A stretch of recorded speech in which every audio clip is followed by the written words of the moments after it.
Welcome back to the painting channel, everybody. Today's video tutorial is going to be that of a koi carp fish. Now this particular one is a very special one to me. Sadly no longer with us. His name was called Flash, and you'll see why further on in the video.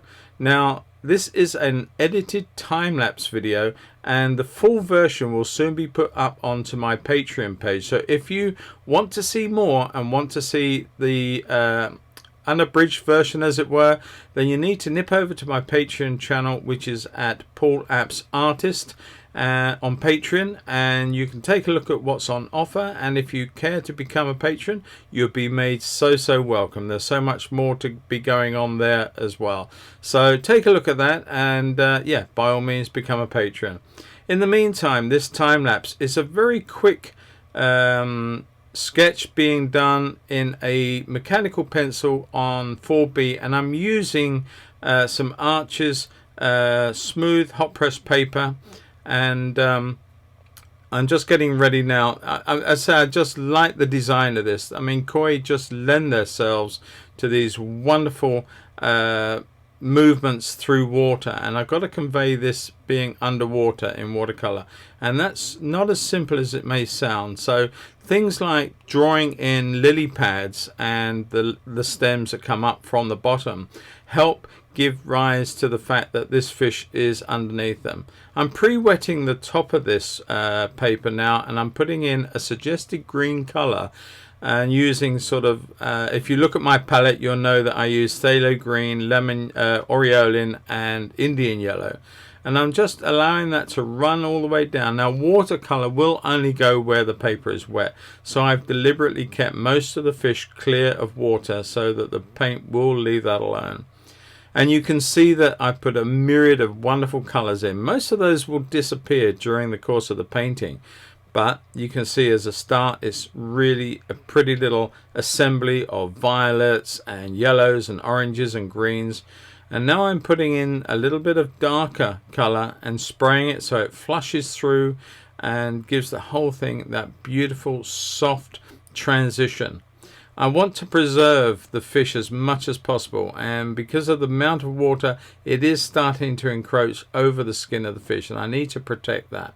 A darker green going in now, a little bit more dark indigos and oranges. I use a lot of indigo and translucent orange, and both of those colors are from the Schminker range. Most of mine are. I've got a few Daniel Smiths, but most of them are Schminker. But you can see how I've allowed that green to flow, but I've left a couple of hard edges, and they are formed by, I don't know what it's called, I think it's the meniscus, or wherever the part of the water where it touches something like that gives this lovely edge to which basically it's reflecting the light. So I've allowed that to indicate that on the lily pad. Now I'm definitely trying to preserve the tail. I don't want it to be strong, it just needs to be present. A little bit of blue against those nice warms in the water, and a little bit of warm coming around the side of the gills and into the front of the mouth, and also the pectoral fins as well.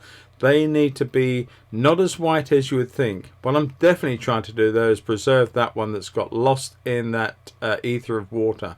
So I've wet the area and I've lifted it out with a dry piece of paper, and I'm preserving and wetting the tail out all in the same way, touching a little bit of blue in there, which happens to work nicely against the background, and also a little bit of orange. So it's a whole mix of complementaries going in there. One will work with the other, and where they meet and flow they neutralize each other, but they do work well.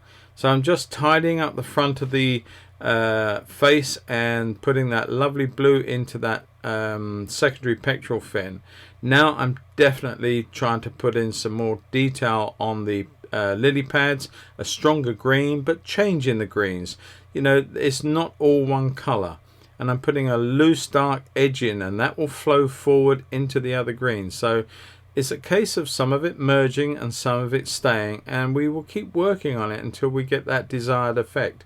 but you can see that by allowing the paper underneath to dry thoroughly before you start on the next layer, then you do not get that encroachment over the background colors. There's going to be more done to it. As you can see now, I'm putting a much darker phase in, and this will be repeated again because obviously the paint will fade as it dries, and you've got to watch for that.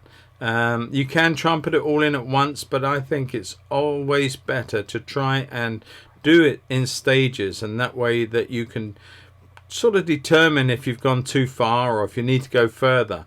But if you don't do, or if you go in too much too soon, then you could have gone too far, but you can't backtrack. So I'm lifting out the tail again. While the paint is damp, I'm still lifting out and protecting it, and I'm using some spray bottle to take away some of that density in the bottom part of the picture, keeping the bottom of the paper nice and clear of paint so it doesn't ripple up or cause me any problems. I'm refining all the time. I'm looking at areas that need adjusting, and I'm lifting out. This is just purely lifting out areas that need protecting and adding in a little bit more dark pigment here and there. But you can see that constantly while the painting is damp, I'm looking to protect some of the edges of the fish. It's not needing to be a strong white color because obviously the fish is underwater, but you do need to be able to see the tail. So you've got things like that to look after and look at. What I'm doing now is letting that paint just flow backwards into the leaf a little bit. Want to start putting the real color in now. This is the lovely color of this fish. Now this fish is called a what is it called? I've forgotten what it's called. I'll come back with that one in a minute. But it's a sort of fish that is red and black and white, and it's not a Sankey, it's the other one, and it's just lost, so forgive me for that. But they are beautiful, and it's a shower. There you go, I remembered. It's a shower. And I used to know all of these off by heart, and sadly over time I still keep koi, but it's just nice that to remember this one. But yes, so this particular fish is a shower, and there are differences between all the different types of these Japanese koi. So anyway, moving on. The red is a vermilion, and it's pretty strong vermilion, although you will see later on that it actually can be made stronger. As this dries, it will fade off. I'm putting the base of the cheek and the gills into more shadow, and making that quite warm, quite yellowish. Around the skull area of a koi, it does get quite yellow, even though they're a white skinned fish at that point. Some of the density of the bone underneath, or the cartilage, can make them appear quite yellowish, so you need to bear that in mind. Now I'm redefining the lily pad edges, and you can see that just little taps with the brush. And the brush I've actually been using quite extensively is a dagger type brush. There's a nice Rosemary & Company dagger brush, and they are just fantastic. But this now is a small round. It's about number 5 or 6 round, and they're all sables or synthetics that I use. I don't tend to buy sables anymore. The sables I've got are old ones. On ethical, I try and keep to synthetics, and the more the technology goes on these days, the better those brushes are becoming. So I do sometimes hanker after a blend, but yeah, that's between me and my conscience, I suppose. But they're really beautiful brushes, and synthetic or pure, it doesn't really make an awful lot of difference. As long as it does the job and you look after it and keep the point on them, then they will serve you well. Now the eye of a koi is quite blue, and I'm putting cerulean blue into that, just as a first coat, because obviously you've got the pupil to go in. But on the black lines I'm putting in some cerulean blue too, and that is just as an underlying or background color to what will be the black marks that I'm going to put in very, very shortly. and a little bit went on the tail and going backwards in the body of the fish. Now I'm putting in the darker colors in, and this is indigo with a touch of transparent orange or translucent orange, and that makes for a real gutsy black. Because both of those colors are transparent, light doesn't pass, it passes through, so it doesn't make them reflective and therefore more opaque. So you get away with some really delicious dark blacks from using transparent or translucent colors. Now you see what I mean about that vermilion going in. That's a much stronger color and gives that fish that intense redness, especially over the head. It's the place where it will be the most red, and these fish are prized for the crispness of color as well as the decoration generally. So I'm just being careful that where I put this red, that it's not going to spill over and do anything it shouldn't do. Now I'm putting that little touch of black into the eye, and that brings the whole painting to life.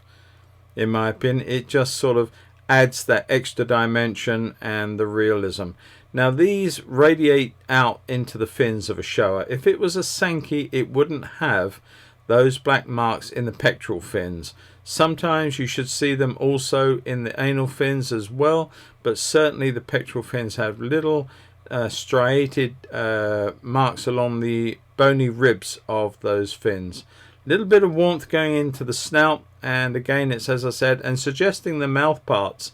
There's a little trace of color that goes along the very front of the mouth, and it indicates where the lips are, and when those extend forward to eat, you'll see them much more pronounced.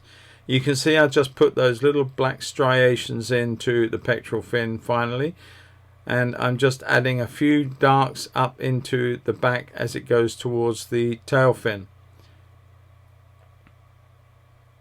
Now I'm sort of coming to the end of the painting a little bit, and I'm refining some of those wonderful little subtle changes of color and a little bit of shadow along the base, because obviously this is a round fish and I need to demonstrate to you or to the viewer that this fish is going round and out of sight, and therefore underwater it will become sort of more in shadow and darker as it goes away from you. I added a little bit of cerulean blue in there too as a complement to the warmer color tones of the water that's around it and just below it.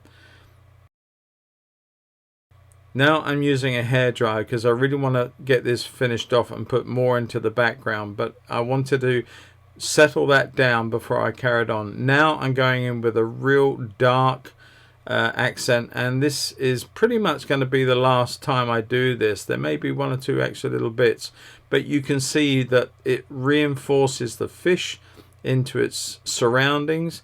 Nice broad marks, nice big sweeps, and it's just doing what it's doing. And I've allowed that little bit of green around the edge of the leaf to show us a bit of immediate light reflection.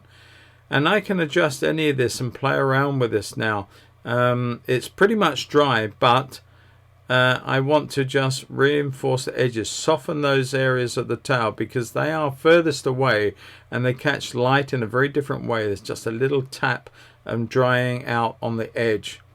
So there we are, the painting's done, and I hope you've enjoyed it. I'm sure you've got something from it, and if you have and you've liked it, then click on that like button or the thumbs up and give it a like. And any comments, please put them in. They're very welcome and I'll always answer those. And in the meantime, if you're not a subscriber, please subscribe to the channel, and I'll see each and every one of you in the next one. And don't forget the Patreon page. Take a look at it, and if you want to become a patron, you'll be very, very welcome to do so and join up. You'll get a lot more from it, and you'll see lots of full-time videos and so much more being added all the time to the Patreon page. So take a look, and I'll see you all in the next video. Bye bye for now. Oh, don't forget, there's another video there, and there's also one there. Enjoy them, and I'll see you all soon. Bye bye.